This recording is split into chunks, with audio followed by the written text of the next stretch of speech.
زملنګ ما واور زما ملنګ امریکا رالا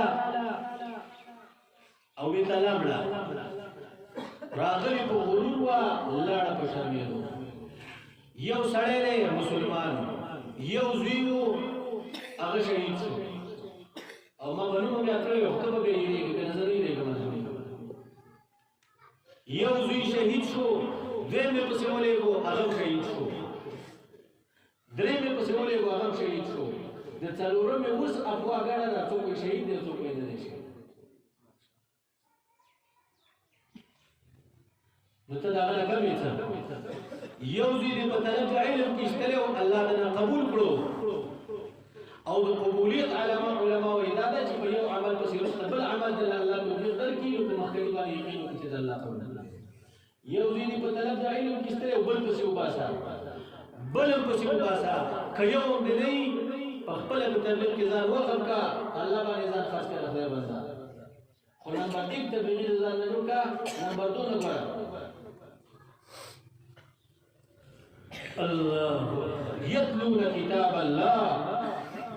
اولئك يرجون لن تبور الله ولا نتيجه ورکړي مستقول ليوفيهم اجورهم د دې لپاره دا کارونه د علماء په ذمہ باندې وګرځول د دې لپاره دا کارونه د امت مؤمنانو مسلمانانو باندې ذمہ وګرځول ليوفيهم د دې لپاره چې پوره ورکړي دی الله اجورهم په دې دیو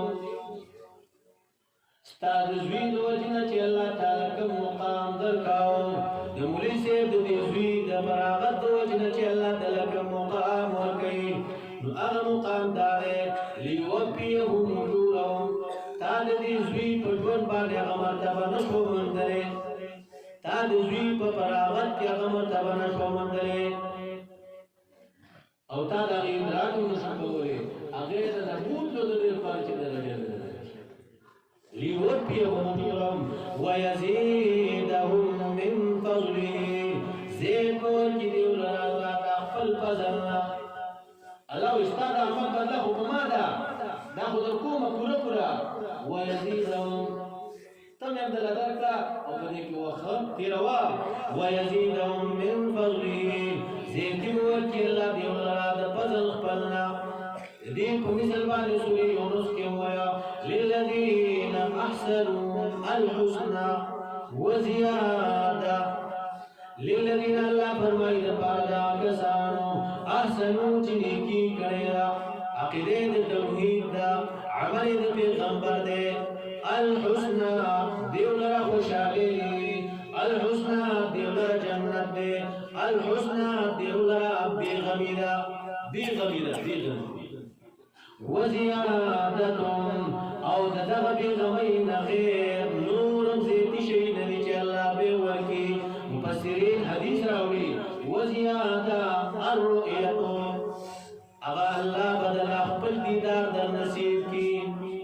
او د الله دیدار د جنت په نعمتونو کې ټول بهترین نعمت ده امام ابن قیم رحمت الله تعالی علیه سند روایت راوړي او دا صحیح ده په کتاب روح کې ډېر کم صحیح خدا په کې صحیح ده چې جنت الله جنت نه نواسي یو ځل به الله خاص تجلی وکي او بیا به تو زما په نوم باندې زما په توحید باندې راغلو میلمنو اوس خو نه څه وغواړي چې دلته درې کم دیو دا جنت به یا الله څه چې خدا راکړل دا اوري دی او غلمان دي مزه او چرچی بیا به الله تجلی وکي څه خورا نه وغواړي دیو به یا الله چې څه ونو تعالی راکړي دریم ځل به الله فرمایي دا خپل شان عالم مطابق یو شی می نه درکړي او څه درکوم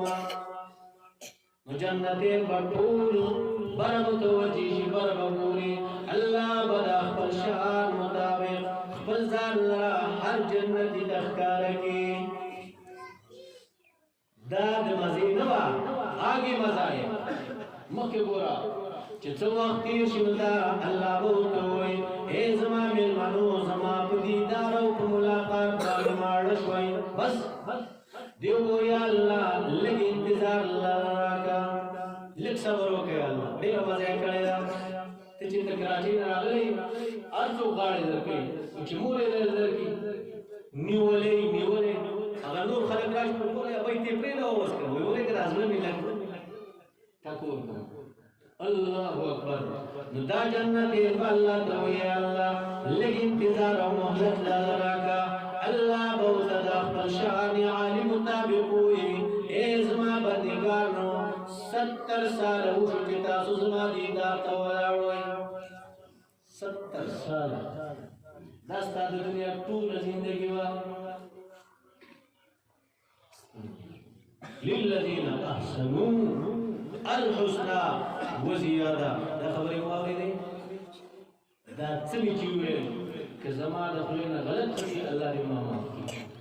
او که صحیح کړي الله دې زما او ستاسو ګناهونو کفاره وګرځوي